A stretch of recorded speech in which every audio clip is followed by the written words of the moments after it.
Oke,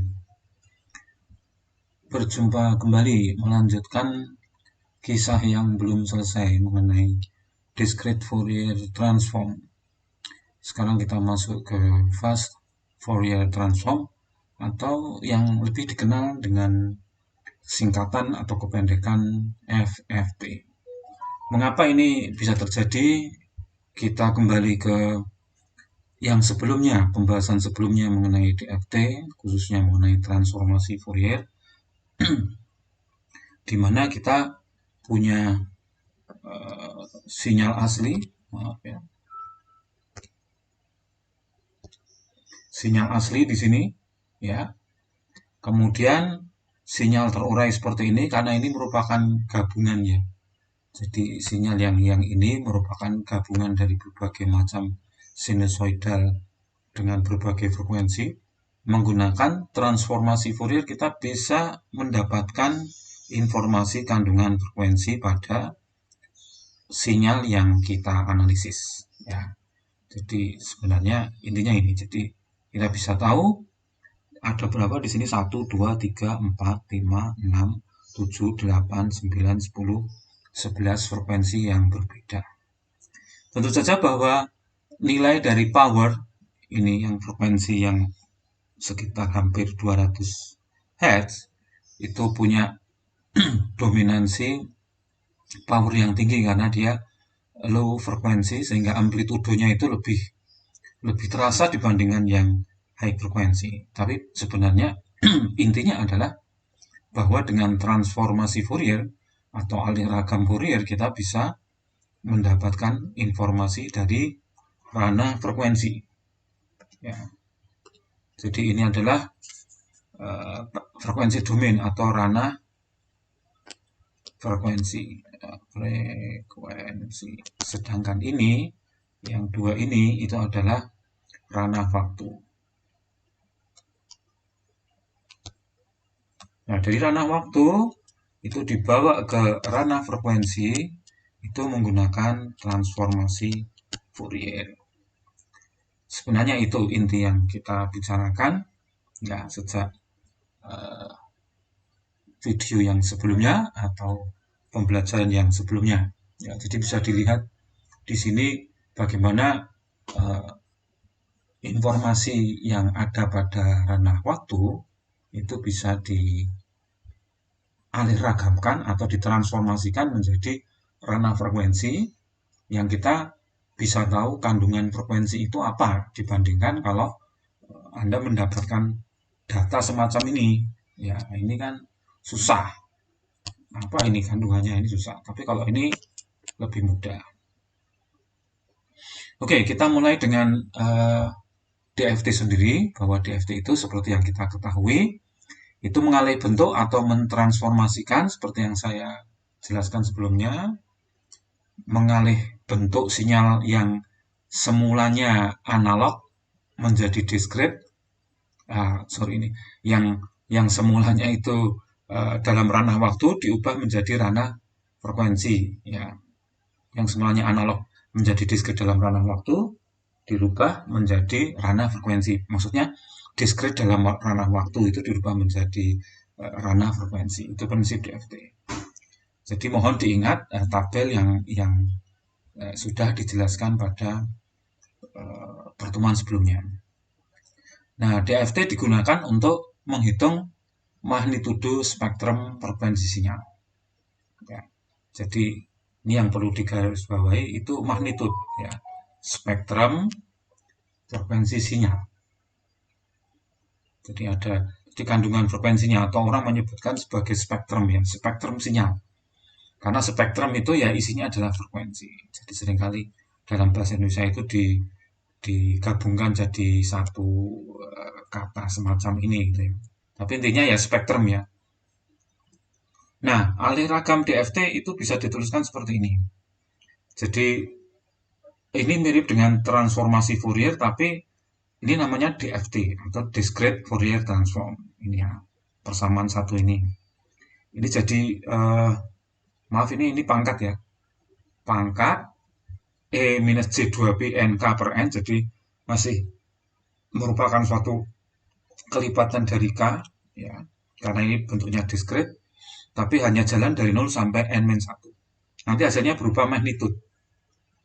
Ya, ini adalah magnitude frekuensi, kemudian ini adalah sinyal yang dirubah.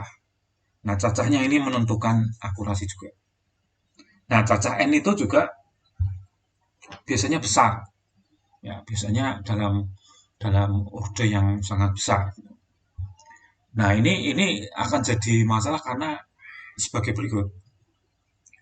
Masalahnya itu transformasi menggunakan DFT itu bisa sangat rumit, bisa sangat kompleks, dan memerlukan jumlah komputasi yang sangat besar, yaitu n pangkat 2. Ya. Jadi dia nanti akan berbentuk nonlinear gitu ya. Jadi begini, makin besar ini. Ya, sorry ini gini ya. Nah, gini makin besar ya. Ini n-nya ini. Nanti n kuadrat gitu ya. Ini n kuadrat itu kan berarti makin besar. Nah, untuk mengatasi itu kan kita butuh FFT sebenarnya. Yang jumlah komutasinya itu cuma n log 2n saja. Jadi tidak n kuadrat tapi n log 2n saja gitu ya. Jadi terus konsepnya bagaimana Fourier transformasi Fourier cepat ini atau fast Fourier atau FFT ini. Nah, kita lihat dulu ya definisinya pada pertengahan 1960. Jadi 1960 itu ya masih abad ke-20 ya. Sekarang kita kan masuk abad ke-21, 2000 sekian.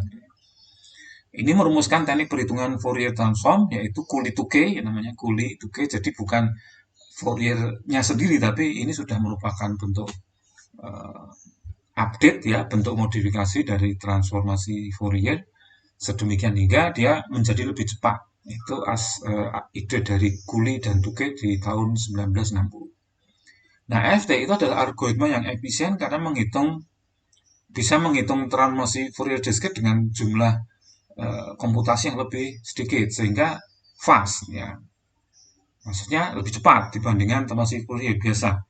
Misalnya FFT itu memerlukan 10.000 operasi matematik untuk data dengan 1.000 observasi, yaitu 100 kali lebih cepat dibandingkan teknik perhitungan konvensional. Itu.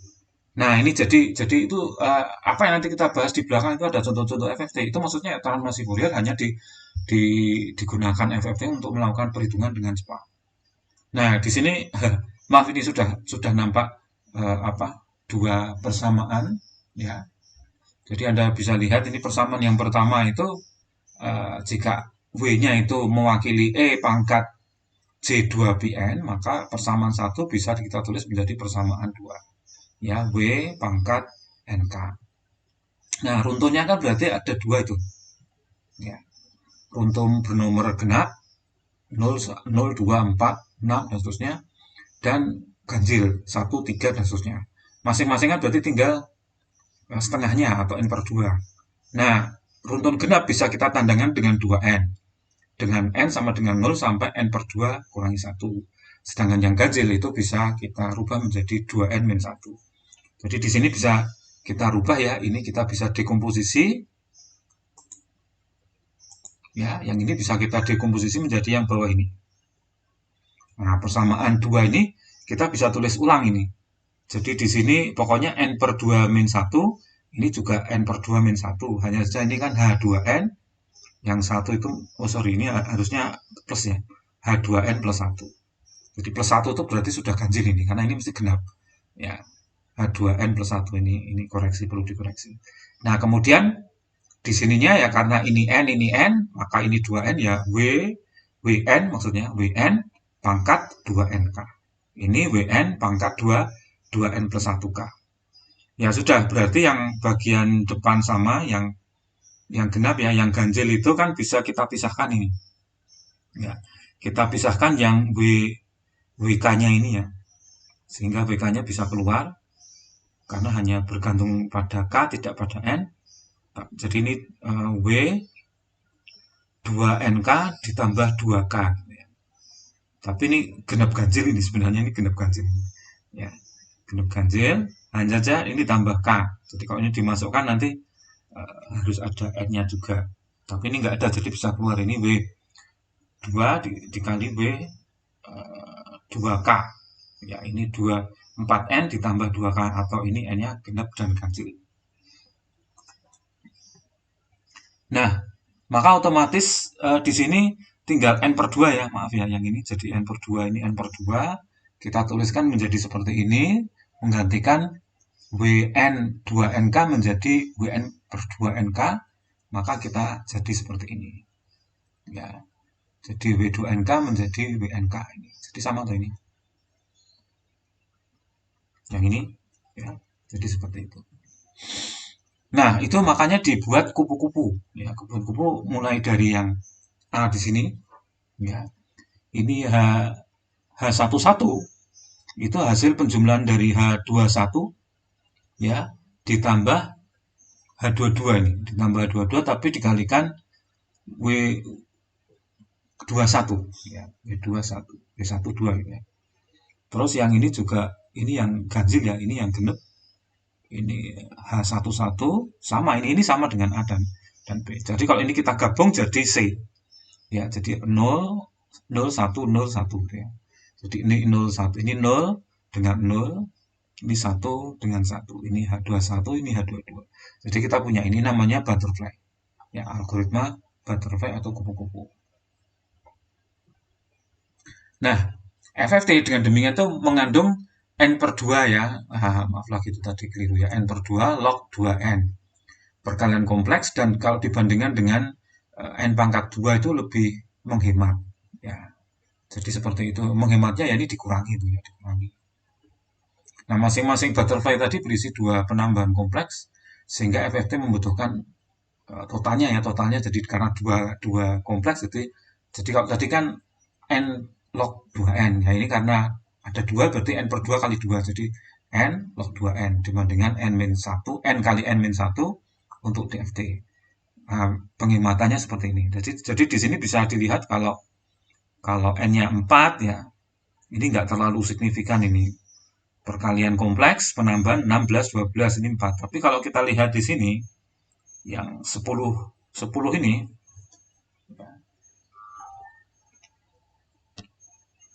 ya angka untuk 10, ini sangat signifikan sekali. Ini tinggal bukan separuhnya ini ya.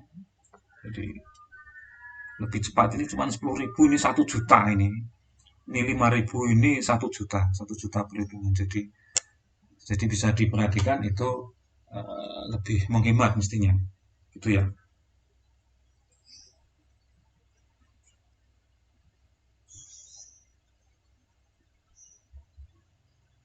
Oke, gitu ya.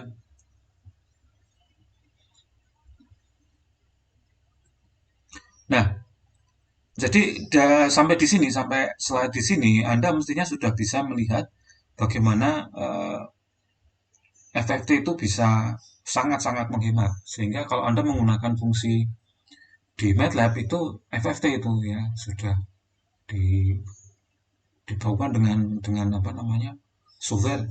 Nah, silakan nanti dilihat di e-learning, saya sudah kasih URL bagaimana kita menggunakan Easy FFT menggunakan Arduino ya, microcontroller. Kalau diimplementasikan dengan microcontroller, itu artinya bahwa software yang ditanamkan di microcontroller itu yang menjalankan. Jadi kita punya tiga alternatif. Jadi satu itu seperti yang saya jelaskan, Anda bisa menuliskan coding dari FFT ini menggunakan MATLAB itu ya. Jadi Anda membutuhkan laptop, Anda membutuhkan software legal mestinya dari MATLAB gitu ya, untuk menjalankan FFT dengan toolbox DSP. Ya, itu yang pertama. Bahwa solusinya adalah menggunakan GPU, General Purpose apa namanya, unit ya, General Processor Unit. Yang kedua, Anda mencoba menjalankan algoritma FFT itu pakai microcontroller. Ya, itu di URL di e-learning sudah saya sediakan. Itu bisa dicoba bagaimana cepatnya. Tapi FFT itu ya.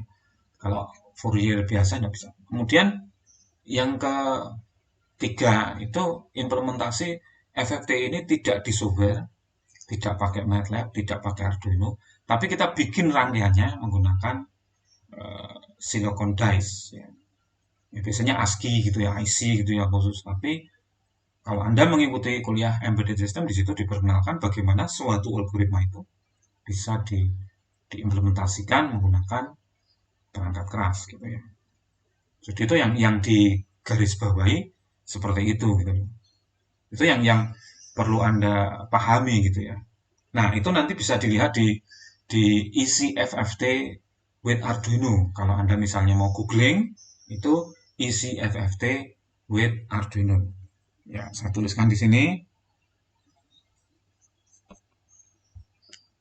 ECFFT, ya kata kuncinya dengan Arduino. Nanti ketemu ini, ya. Sudah ada videonya, sudah ada codingnya dan penjelasan singkat. Ya, itu bagus untuk memberikan gambaran. Nah, yang berikutnya ini saya berikan contoh-contoh analisis menggunakan FFT. Nah, ini dari dasar dulu, ya. Jadi kalau Anda perhatikan ini eh, sebuah sinyal yang di sebelah kanan ini, ya, itu ranah waktu ini, sinusoidal. Ya. Kita hanya melihat mungkin ini satu frekuensi, tapi ternyata dua frekuensi ini. Ya, ada dua frekuensi yang muncul. Nah, tahunya dari mana? Dari ranah frekuensi. Ya, itu bagaimana menggunakan FFT. Ya, berapa itu? 100 sama 200. Jadi ini kandungannya 100 dan 200 Hz. Gitu. Jadi itu, nah ini pokoknya FFT itu hanya bisa tahu kandungannya apa. Ya. Kalau Anda tanya, nah itu kapan munculnya Pak? Ya, kalau dari sini dari gambar itu, dari gambar slide di sini Anda bisa tahu, wah itu sepanjang masa. Ya, tapi bisa saja sinyal itu digabungkan dua frekuensi digabungkan tapi tidak setiap saat bisa muncul bisa enggak salah satu komponen frekuensi atau kalau banyak frekuensi salah satu atau berapa frekuensi bisa muncul bisa menghilang dan sebagainya itu nggak bisa pakai FFT harus menggunakan cara yang lain dan itu kita tidak membahas pada bagian ini ada bagian yang lain yang bisa kita gunakan nah contohnya yang paling mendekati itu adalah short time Fourier transform kenapa seperti itu nah itu di short time Fourier transform. Nah, yang ini beda dengan yang sebelumnya. Ini ditambah noise, tapi kita masih bisa tahu ada tiga ini frekuensi. Nah ini noise-nya ini di sini. Ya. Jadi kita bisa dengan mudah melihat ya apa namanya kandungan. Jadi kalau di sini nggak bisa lihat, oh ini noise ini. Ternyata ada tiga macam frekuensi, yaitu 100, 200 dan 300 berapa itu? 25 itu ya. Sekitar itu. Ada tiga macam frekuensi di situ. Nah, itu jadi dengan yang kayak gini dengan sinyal yang seperti ini ya. Kita bisa tahu ini sinyal kayak gini. Kita bisa tahu kandungan frekuensinya apa. Nah, kalau udah diberi noise juga kita tetap bisa tahu kandungan frekuensinya apa juga. Oke, ya. Nah, fungsi lain itu adalah untuk kompresi data. Ya. Nah, menggunakan FFT sinyal yang alat musik yang kiri ini, ya, yang kiri di sini, Dianis menghasilkan spektrum jamak. Nah, ini spektrum jamak ini. Ya, sorry. Spektrum jamak. Dengan melakukan thresholding pada amplitudo, maka bisa dihasilkan sinyal tunggal tanpa banyak mengubah sinyal aslinya. Dan jumlah datanya lebih sedikit. Jadi kita konsentrasi di sini ya. Di bagian ini nanti dikembalikan lagi ke sini. Nah itu datanya bisa lebih sedikit. Jadi sebenarnya kompresi data. Jadi seperti MP3 lapisan MP3 MP lapisan 3 atau MP3 orang mengenalnya LMP3 itu sebenarnya salah satunya menggunakan FFT untuk menghilangkan komponen-komponen yang nggak perlu. Jadi dari spektrum jamak komponen-komponen yang nggak perlu itu bisa dihilangkan, bisa di-cut sehingga ketika dikembalikan lagi atau ketika disimpan itu menjadi lebih sedikit ya, menjadi berkurang. Jadi itu untuk kompresi data pemampatan data seperti itu. Jadi sangat sangat sangat bermanfaat sekali ini FFT dalam kehidupan real, terutama di era digital ini nggak bisa kita tidak menggunakan gitu ya. Jadi signal processing itu mengapa menjadi wajib mata kuliah wajib di program studi elektronika instrumentasi Universitas Gadjah Mada itu karena melihat kenyataan bahwa pemrosesan sinyal digital itu ada di mana-mana sehingga eh, PSD 1 atau bagian yang pertama itu menjadi mata kuliah wajib ya sudah sejak kurikulum 2011. Jadi saya sendiri pada waktu jadi kaprodi untuk mengubah ini, wah ini harus wajib. Ya. Embedded system sekarang masih pilihan, ini kemungkinan besar juga akan menjadi mata kuliah wajib dan seterusnya. Nah, contoh lain sekarang Anda perhatikan ya, contoh menggunakan MATLAB ya. Jadi jadi di sini datanya itu ada gitu ya, datanya itu ada. Jadi ada data namanya Y. Ya, di sini nih, ini Y ini. Datanya disimpan di situ, bentuknya seperti ini. Ya, bentuknya seperti ini. Kemudian jumlah titik operasinya 1024, ya kita FFT. Nah, kita menghasilkan dua, ya FFT operasi di sini menghasilkan magnitud sama fase. Magnitud dan phase. Ya. Nah, ini hanya mengambil setengahnya saja itu maksudnya karena nanti seperti simetrik. Jadi absolut Y 1 sampai length 2 plus 1. Jadi hanya mengambil setengahnya, kemudian tentukan nilai frekuensinya F sama dengan Fs per 2 dikali lin space dan seterusnya. Baru kemudian dimunculkan ini. Hasilnya seperti ini. Artinya bahwa ini ada 3 frekuensi. Ya. Jadi Anda perhatikan, ini MATLAB-nya sangat sederhana sekali, hanya 1, 2, 3, 4, 5 baris. Ya. Kodiknya menampilkan hasil FFT-nya juga sudah dituliskan di sini. Oh, ini Fs per 2. Nah, ini kan Fs belum dihitung. Ini Anda harus menentukan dulu. Ya, Fs-nya berapa itu. Nah, karena ini samplingnya, misalnya ya kita lihat dari Y-nya. Jadi kalau sampai keliru nanti ini juga geser ini. Jangan sampai keliru ya. Frekuensi samplingnya.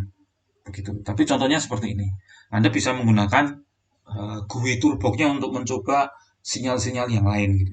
Tidak ada masalah menggunakan MATLAB itu mudah saja.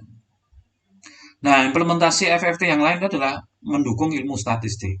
Misalnya memprediksi sifat-sifat aliran air sungai, analisis curah hujan, persatuan waktu, analisis klimatologi, suhu, kelembapan, arah angin, dan lain sebagainya bisa menggunakan implementasi FFT.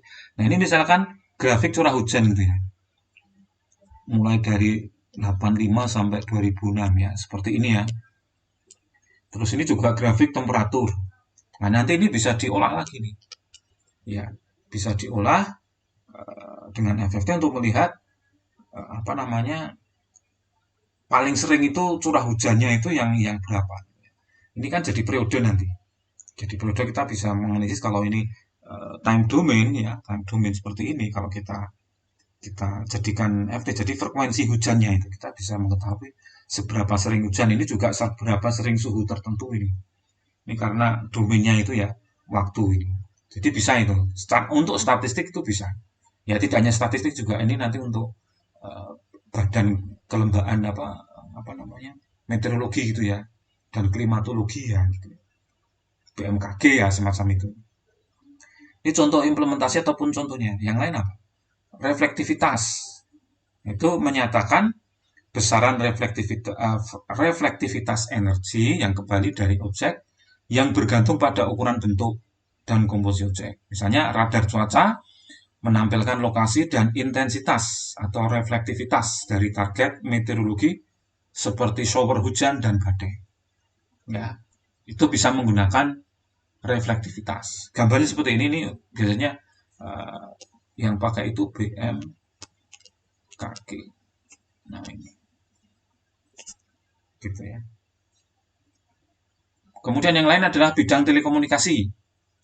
Ya, analisis sinyal majemuk yang ditangkap oleh sebuah antena BTS, misalnya, atau analisis 3 dimensi radiasi sebuah antena, ini ya, seperti ini yang dipakai untuk handphone, ataupun rancangan filter untuk menekan noise. Ini noise, gangguan. Rancangan penguat tertala berpita lebar ini juga bisa digunakan. Nah, ini contohnya misalnya untuk medis ya. Ini heart rate ya, detak jantung ECG ya. Nah, terus nanti bisa jadi detak jantung di sini nanti bisa dianalisis ya. Analisis untuk simptom penyakit misalnya. Gitu ya. Itu bisa seperti itu. Yang lainnya misalnya untuk pengolahan citra digital. Pengolahan citra menentukan kemunculan intensitas pixel dengan aras tertentu, menilai kedekatan sebuah template dengan citra yang diuji sama. Jadi seperti ini kan dalam prakteknya ya, yang ini ya. Ini dalam prakteknya bisa digunakan untuk mengenali respon atau mengenali atau mengklasifikasi emosi gitu ya, berdasarkan wajah tadi. Itu bisa dipakai untuk itu. Jadi itu salah satu kegunaan dari implementasi FFT itu bisa seperti itu. Tapi perlu diingat bahwa sekali lagi yang kita lakukan sekarang itu sudah nggak ada yang murni transformasi Fourier, tapi sudah FFT. Kenapa? Karena itu jauh lebih cepat perhitungannya, ya, memakan waktu yang singkat dibandingkan kalau kita menggunakan apa namanya transformasi Fourier yang itu sebenarnya jumlah komputasinya besar sekali. Nah, ini bisa tinggal sedikit saja yang yang diperlukan untuk menghitung FFT. Nah, ini contoh juga ya. Untuk face ini saya kira untuk face ini kan tidak hanya untuk komputer ini ya, tapi untuk handphone juga sudah. Jadi dan itu harus cepat itu. Kalau tanpa FFT kan lambat, transformasi Fourier lambat. Misalnya handphone Anda sudah dilengkapi dengan face recognition itu sudah langsung ketahuan ini pengguna yang authorized atau bukan gitu ya. Jadi seperti itu sudah langsung bisa diketahui. Kalau itu tidak dibantu dengan FFT tentu akan menjadi jauh lebih lama prosesnya. Dan masuk buka gini sudah 15 menit baru buka atau mungkin 10 menit atau paling tidak misalnya 1 menit aja sudah terlalu lama. Jadi harus hitungan detik ini.